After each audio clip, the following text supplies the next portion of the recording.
Joffre's plan was to cut off the section of German line that bulged out towards Paris. The French would advance from the south. The British would attack in the west. They would be advancing across open country towards the little mining town of Loos.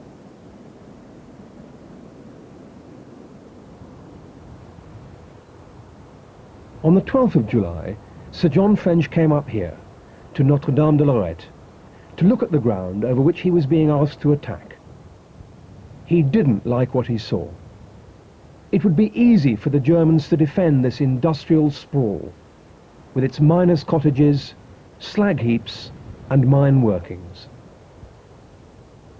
He decided not to attack. Joffre remained adamant. Still, Sir John refused. Then Kitchener intervened and spelt it out for him with chilling logic. We have decided that we must act with all our energy and do our utmost to help the French, even though by doing so we suffer very heavy losses indeed. Kitchener's orders were clear enough. Reluctantly, Sir John wrote to Joffre, agreeing to an attack he didn't believe in. Everyone who knows the ground, he told his staff, is sure that success is impossible. 75,000 British troops. John French and Haig knew that the bombardment wouldn't be heavy enough to crush the German defences, and had something else in mind. Something that would not merely help them win the battle, but would wreak vengeance on the Germans. They would use gas.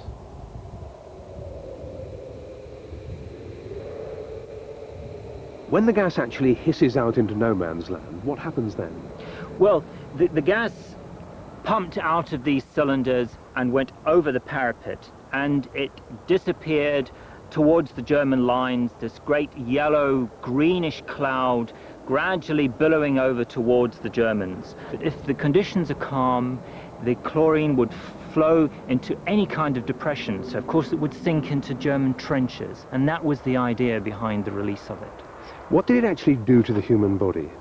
Well, chlorine is primarily an irritant, so it stings your eyes. It stings your throat, your nose, makes you cough, and it hurts too.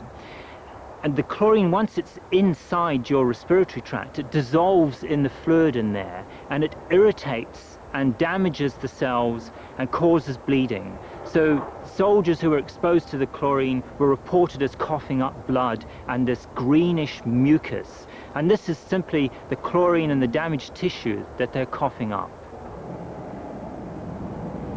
Could the Germans protect themselves against this? Well, yes, the Germans had some protection. They had a little pad. This was what the average soldier had. And this was impregnated with a chemical. So the soldiers would use the pad, put it over their mouth, tie it behind their ears, but there would also be a clip which they would use up against their nose. And the pad would offer limited protection. They also had a face piece because chlorine irritates your eyes. So they would wear this mask, but as you can see, it would be very difficult to have this tight fitting. So I'm sure many of them would have got chlorine into their eyes as well. When all's said and done, though, this really hinged on the wind direction. Oh, the wind is absolutely crucial. Ideally, you would want a wind speed of about 4 to 6 miles an hour. Anything more than that, and it's too turbulent, and it breaks up the gas cloud. If it's blowing any slower, the gas is going to be sluggish and not move the distance you want it to. The worst condition of all, of course, is if the wind changes direction and blows towards you, and in that situation you have your own troops gassed.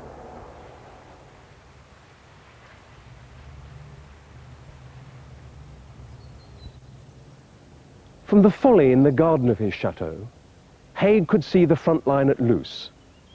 It was only 10 miles away. He was out here just before 5 a.m. and asked his senior aide-de-camp, Lieutenant Colonel Alan Fletcher, to light a cigarette. They both watched the smoke. The Scots made good progress. The gas had caused havoc in the German trenches. Some defenders had simply run away, others surrendered without a fight. Within an hour, the Scots had broken through the German first line and were pouring through Loos.